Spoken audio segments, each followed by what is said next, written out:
guys, Calxiyn here. If you guys enjoyed this video, you guys should be on patrons over on Patreon, and you guys should subscribe because we are now at 10,000 subscribers. So today we are basically going to be taking final bets on Bumblebee. This isn't going to be like an evidence video. On Bumblebee. Like that's why you're so terrible at poker. Why? Is that you always ask to bet on Bumblebee and they're like, ma'am, this is a poker game. You cannot, spade? Is that what you want? It's kind of B-shaped, you know? But not at all. Anyways, so this isn't going to be like in Volume 1, Chapter 10, that Blake and Yang looked at each other for 0.3 seconds, and so the ship is... Like, we're not going to go through every single piece of evidence that's built up their relationship, and I don't think anybody wants that, because we've done videos about that already. That is not the point. I don't think they had any particular moments in Volume 2, there was Chapter 10. Although in Volume 2, there was, like, stuff. the talk and the look. Mm-hmm. The look. And apparently in the manga, it does say why Blake chose Yang. And I don't remember the reason, but I was like, that's some cute shit right there. Mm-hmm. Oh, in the manga, they say it's because she complimented her bow. So Blake was just like, this girl's cool. You know what I mean? And picked her or whatever. Anyways, also the RWBY... Hopefully my wearing this bow doesn't become like a really significant plot point very early on in the show. The RWBY mangas are canon until Miles and Carrie say that they aren't, so that's apparently a canon reason. But anyway, so that's not the point. So we're not going through all the evidence for the ship that ever was. I'm just sort of looking at this volume in isolation, and I think that there's enough here on its own. And this volume starts with Aaron going on AfterBuzz TV and being like, yeah, I mean, a lot of people like Blake. I mean, like, Adam's in love with Blake, like, Sun's in love with Blake, Ilya's in love with Blake, Yang's in love with Blake, right? Which is a slip of the tongue. Maybe. I feel like she did that on purpose, but why? Like, everybody else in that list has some sort of romantic feeling towards Blake. Adam, more or less, Ilya was like basically in love with her. Adam and Ilya has been overt. Yeah. With Sun it's sort of like, yeah, he had a crush on her, but he didn't pursue it, right? It's been heavily implied. Yeah, and so with Yang, I would say that's our first piece of evidence that if Aaron, like, you know, was sort of in tune with the script for the season because they're recording lines and all that, she would know that a moment is coming, and that's why she would say that. Mm-hmm. Right.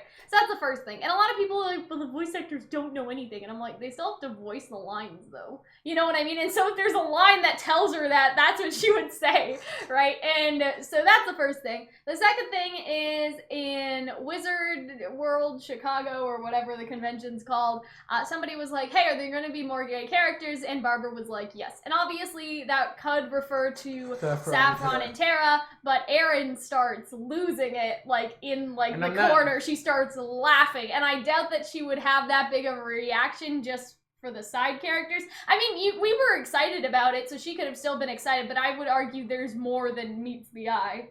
Bumblebee, more than meets the eye. Isn't that the Transformers thing? Yes, it is. I'm so funny. Anyways, I've never seen a Transformers movie. They're not very good. So, yeah. They're not missing much. Anyway, so that's the other thing. The other thing is, a while ago, Monty said this on AfterBuzz, like, when the show was first starting, it's that, like, the kids are still young, they're figuring themselves out, like, there will be LGBT characters in the show, but there may be LGBT characters right now, right? And when he was talking about that, that was, like, I think between Volume 1 and 2, right? So that would have implied the main cast. Mm-hmm. And so it may have been Monty's original plan to have Blake and Yang be gay. Because process of elimination, it's not John, as far as we know. It's not Nora and Ren, right? As far as we're aware. It could be RWBY, Weiss, Blake, or Yang. We don't really know. What if it was Linda the whole time? Oh my god. But yeah, based on him saying that, I would say, okay, if he's basically saying there are LGBT characters right now that are hidden and will be revealed at a later point in time, right? I would say unless Miles and Carrie have changed that, that is good evidence for the main cast being, I think what I've heard from other people who watch the show that are concerned, I guess, about their concern is not that they're against the representation. They're just concerned that with the immense popularity that Bumblebee has enjoyed as a ship, it won't live up to people's... No, not even... I mean, that could be a whole other thing, that when Bumblebee happens, it'll be like, there's fan fiction that's better than this. Which, I mean, I may go that direction, but Their issue is that like they saw the popular support of Bumblebee, and then they had added it to RWBY, like sort of Oh, you mean retrospectively? retrospectively. I wouldn't say even that that's bad though, because what if It's not Miles a and bad Carrie thing. said, "Oh, you know, the fandom has realized there's chemistry between these two characters. That's actually a and really it good works." idea," and then Yeah. they continued to write And it. they found a way I to don't work. think having ideas from the fans are necessarily bad. Now, if they felt pressured and they didn't want to do it, but then did it because of the fans, obviously, I would never want them to do that. But I don't think that they're those. But type it's so of far it's people. being done well, and all I care about is so it's being done well. Yeah. I just have a feeling that the people who won't enjoy it will use that as an excuse that it was sort of shoehorned in. I mean, if that's the case, White Rose was the first and most popular Oh yeah, ship because sure. Blake and Yang were the first. Blake and Yang, Weiss and RWBY were the first trailers, so it's sort of one of those things where like, well, I've seen. then they would have forced White Rose because it is more popular than Bumblebee, but maybe less controversial. If that makes sense. Like, I feel like people know about Bumblebee more because there's the black side. Yeah. People say that there are ship There's a wars, lot but of that's, stuff. There's you know, like it's the whatever. not White Knight. I mean, there's White Knight, which is not insignificant. We've done a lot of And shipping there videos. was It's all up here, Lancaster. right? Lancaster was very popular, Yeah. and that obviously Miles never and happened. Carrie I don't know. seem like the type to be To like, well, be the bullied fans in. want us to do this, Yeah, so they like don't seem they like have a they're gun to likely our to be head. Like bullied they're into not this. they're not like that. I don't think. I mean, I've never met them. I don't know them as people. I just don't think that they're like that. So that's just me. I don't think they can be bullied into it. Yeah, and I think that the other thing is too with this is that throughout this season, there's been a lot of moments like don't worry, Blake, I'll protect you. Like they're holding hands for God's sake. I guess you know I'm what I mean? Blake. And like bringing down the bat, like just all of these sort of moments between them, and they were just character development moments as well. But like sort of the holding hands and how Yang looks at Blake as she sort of trots along and runs away, especially in this episode. It's like, yeah. I think what's gonna happen is that Yang is gonna they're gonna be fighting, and Yang is gonna yell out like something like, "You don't love her. You don't know what love is. I love her." Something like that. So it's not like the I mean, yeah, that's probably gonna happen afterwards. Yeah. So I don't think it's gonna be like, and it's like, well, when did you guys start dating? It's like, well, we were assaulting my girlfriend's ex-boyfriend. Yeah. When we decided, hey, this could work, which would be an amazing story to have. And I'm sad that I have not met a partner from assaulting one of their ex-partners. I don't think it's going to be like that. I think it's going to be like cementing the idea that one of them has romantic feelings for the other. And I don't know which way that's going to be around, but I feel like it's more likely Yang because Blake's in danger right now. And there was that whole like, if Adam ever comes after you, I'll protect you. But Yang didn't like that. So now Yang gets to protect Blake and they get to protect each other side by side. Like, I feel like that's sort of where we're going. Like, that's what we're getting at. Mm-hmm. So I don't know. I feel like she is gonna say something like that. I mean, what you said is a little too cliche, but I feel like that. I feel like okay. I know you're thinking off the top of your head, and so you don't mean that exact way.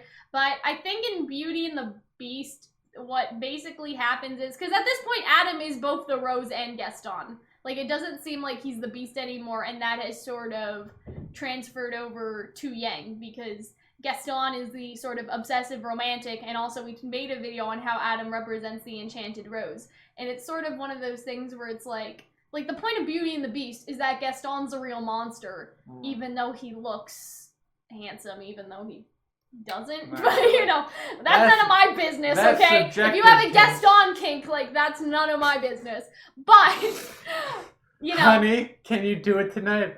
All right, just because it's your birthday.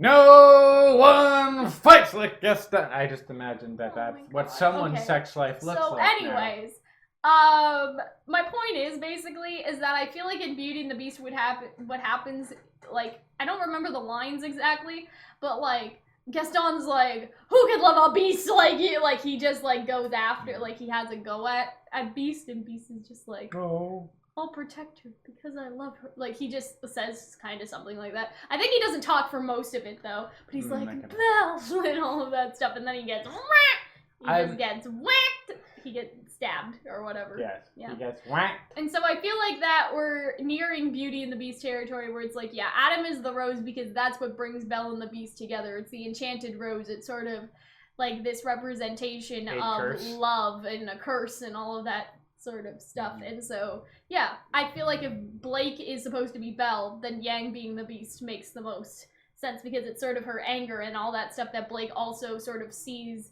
Because she says in Volume 3, like, for a minute, like, you know, she sort of sees Yang's anger against Mercury, like how Adam was. And so that is sort of the beastly temper, right? And all that stuff. So, final bets.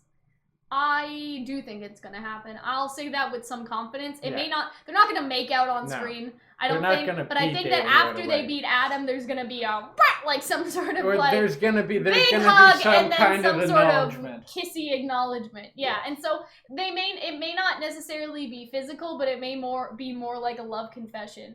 Like maybe like it's sort of just an acknowledgement of a romantic feeling. Here's what I sort of imagine is Blake being like you got over your fear for me, like, you know, your PTSD for me. Obviously she wouldn't say it like that. PTSD right? for me sounds like a really terrible dating website. Oh God. But you know what Matches I mean? you with local like, disturbed singles. Even though you were scared, you protected me, Yang. And then Yang will be like, of course I do. Like, I love you. Like, something like that. Obviously not like that.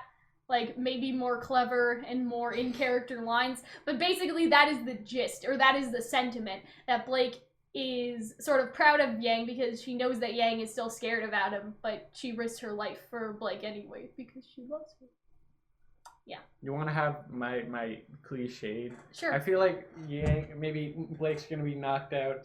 Adam is gonna be hammering away at Yang. It's gonna be like a whole like I'm soliloquizing my love. Adam is my love and my serious issues, and the ribbon gets cut off, so you're seeing my face, and then Blake does something where he stabs him through the back and he gets knocked over and he's lying bleeding sort of on like the the ground. Bernal thing? Yeah, so she's kind of sort of lying down a little freaked out, and maybe it's just like a quiet embrace of like Yang and Blake above his corpse. Like, it'll be okay. Something like that. Yeah. A mixture of many of the things we've said. I do believe they'll do a good job of it. I think certainly they... I think it'll be confirmed after this volume. That's basically what I'm trying to say. Or at least the pieces will be set up. Yeah. And then maybe they'll confirm it outside of maybe, yeah. things, you know what I mean? If it's not clear enough to everybody. But yeah, I think it's definitely going to be at least cemented and possibly confirmed. That's our final bet, so I hope you guys enjoy. If you guys did, you guys should become patrons over on Patreon and subscribe. And we'll see you later. Bye. Thank you guys so much for watching, and if you guys want to support the channel, you guys should be patrons just like our wonderful patrons whose names will come on the screen now. $10 patrons get videos sometimes 2 weeks in advance, sometimes 3 weeks in advance, basically much, much earlier than anyone else. They can also request us to do a video for them, so this could be a reaction, a theory, a discussion, anything like that. Our $5 patrons get a week in advance early access, or somewhere within that time frame, so between 2 days early and 7 days early, basically, but usually it's 7 days early, because I'm good with my scheduling. Anyway, our $1 patrons and all of our patrons above the $1 tier get access to our Discord server, so if you guys want to talk with us, talk with other fans of whatever you're watching right now, you guys can, and I hope that we will see you there. Bye.